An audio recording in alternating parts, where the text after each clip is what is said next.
Alright, welcome back to the Supercoach Nuff channel. In today's video we're having a look at our Sportsdeck NRL side. So as you can see, scored only 659 points, which was below par, topped 77%. I guess the one positive is the season rank looks good at 1800, but unfortunately it is only out of about 3,000 sides, so it's a bit of a shame. But let's have a look at the team, how they went. So Harry Grant got 82 in what was a pretty ordinary performance for the Storm. Obviously repping the Bulldogs as always when they have a win. Yeah, so that's fine. He's in the team, locked away. Brandon Smith, unlucky to get injured. Um, yeah, so only 8 points.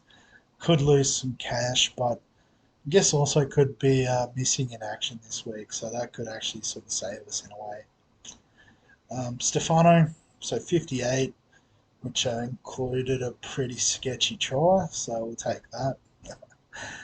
But yeah, I guess when we look a bit lower, 58 looks a good score. I guess you're folding in, there's a fair bit of base there. Wally, so only 18, so maybe not quite the right option for us in terms of the front row. Looks like Shaq Mitchell's getting a little bit more involved, but we might have bigger moves that need to be made. Sean Kepi was on the bye, and Frankie Pele only 14, so it looks like he's going to be that impact front rower for the Bulldogs, similar to a Spencer Lenu. So yeah, super slow burn for the big fella. But I guess, just to be a bit different, we might keep him around and cheer him on.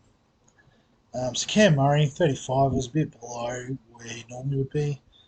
But, forgive. Fafita, 47. Yeah, not the worst. I mean, I guess, I think that the out-and-out guns in this format were averaging about 60, 65 last year. So that's not too far off. But Nanai, he's going to be cut. Just a spoiler alert. 37 after scoring 2 tries. That's yuck. We don't like that. He doesn't have the work rate, so he's going to go. Because we've still got Olaquatu. We've still got Jermaine Hopgood, who's an absolute freak. 83 points in this version of things. So, yeah, he'll just probably take the starting spot. Or Olaquatu, doesn't really matter. But yeah, they're definitely in. Sean Bloor, hopefully back this week. We'll just have to wait and see on that. So the halves, I think this might be the bit that's let me down a bit here. So Cleary, 28. That's not what you expect from the big guy. Burton, 29. So I guess that's not too bad compared to the other formats of the game and how he went. But it's still pretty flat for that amount of money. Tanner Boyd, he's another one that's struggling, so there's a bit of a recurring theme here. But Katoa's doing good, 33, much better than week 1 anyway. I think he got 2 or something, didn't he? It wasn't much. So yeah, that's good to see. The centres are a little bit better. I mean, Holmes 40. Yeah, you'd like a bit more, but that's okay. Nick Meaney, obviously, yeah, Storm had a shocker, but they'll bounce back this week, I have no doubt. And Meaney could be a big part of that, so he's not going to get traded. Taruva Alamotti, rock solid. Happy to have them. Then Tedesco struggling as captain, 44. It's not ideal. Nickel Clocksad had the head injury, so missed out. Warbrick, solid without much attacking stats. Tommy Turbo was obviously on bye, and Khan Pereira getting a try and a bit more points this week, so he might just survive the cut. Alright, but in terms of guess where we're looking this week, so just wait, have a look at Kraz, yep, have that. The Hammer, we've got to have that, I think, too. Price and Jacob Preston. I mean, that'd be the three obvious ones I would have thought. But they don't really fix our issues in the halves. So how do we play this? Well, as I said, Nanai's got to go. He is rubbish. Do any of those guys help me out? So obviously I've got a preview of the assistant coach feature, which is pretty cool. Oh yeah, Preston helps out. Bang, he's straight in. Frees up a lot of money too, which is good to see. So then who misses out for the Hammer and Karaz?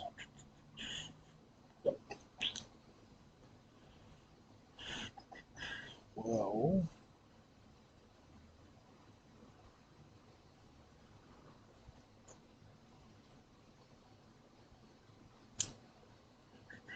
Walbert maybe? Maybe it's Desco. Maybe we just gut the team and bring in a few forward guns or half guns or whatever guns. We've got Braden Trindle as an option. I guess that's sort of matching my Super Cage team a bit. So I definitely think we're going to get Kraz in. I want to pull the trigger on Holmes too, but I'm scared. Taruva.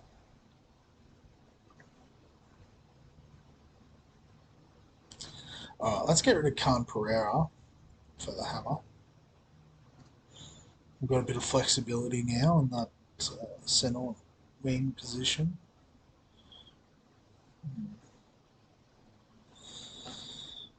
Then, I'm thinking it. What? Actually, let's flip it this way. Yikes. Like, well, Cleary's okay because he's not going to lose money this week. So Tedesco 111. And I haven't seen anyone get even close to that. 83 is about as close as I've seen. Let's have a look. The last score was 109 for Kraz. Okay. Yeah, I think it is a bit closer to the NRL fantasy scoring. So let's get rid of Tedesco. Well, got to boost first, don't we? Boost. Tedesco out. We then swap to Ruva and Kraz in. Lovely jubbly. Which gives us a bit of a war chest to fix up the halves next week. Maybe Brandon Smith as well. Let's do the trades. Let's fix the team. Let's get out of here. So, Kepi will come back in for Mwale. Let's go. I'm good.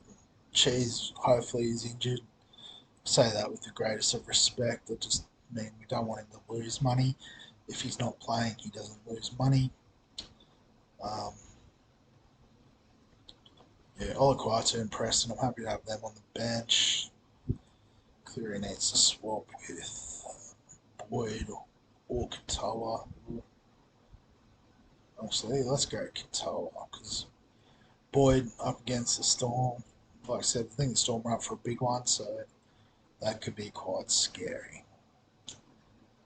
Then I need to get the Hammer in as well. Need to get Karaz in there somehow too.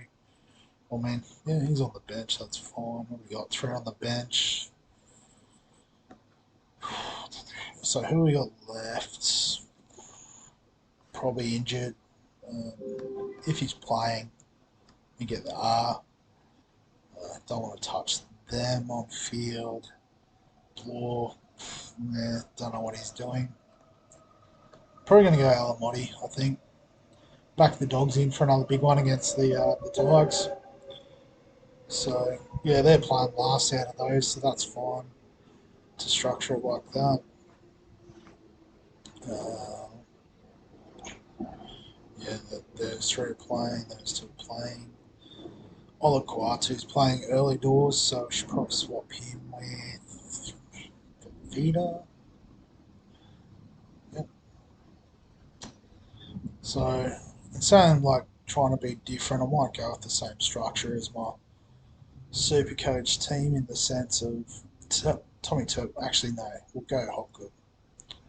Hopgood at vice captain, Harry Grant captain. So I guess because it's a bit more NRL fantasy style, the attacking upside of Turbo is probably not going to shine through. I still should score well, but we'll go Hopgood. I mean, he doesn't need to do fantastic for me to then, it'll be a case of if he goes good on Thursday, we swap Cleary with Katoa, throw the C on Cleary, and then we just find well, I guess we get auto emergency, I suppose, something like that. So, yeah. So that's probably how we'll leave the team for the time being. Nice little war chest next week, although, we've still got them players like, well, we already got Turbo, but obviously he'll go up in price. Um, the Panthers guys' prices will change, so we can make a call on Cleary. Taruva will go up, so that's not an issue. Um, the Dragons as well, so maybe get someone like a Jack Bird in, although our centre wing, or centres and wing, I guess you can call both. I feel like it's pretty stacked already, so it's probably just paying some more attention to the halves and maybe trying to upgrade these front rowers because obviously the cheap front rower isn't the best option for making cash. All right, so obviously if you got any suggestions about how I could do it better, because clearly I could, feel free to comment. But if you are enjoying the content, please like the video, subscribe to the channel, all that usual YouTube rigmarole. And other than that, thank you very much for watching, and I'll catch you in the next one.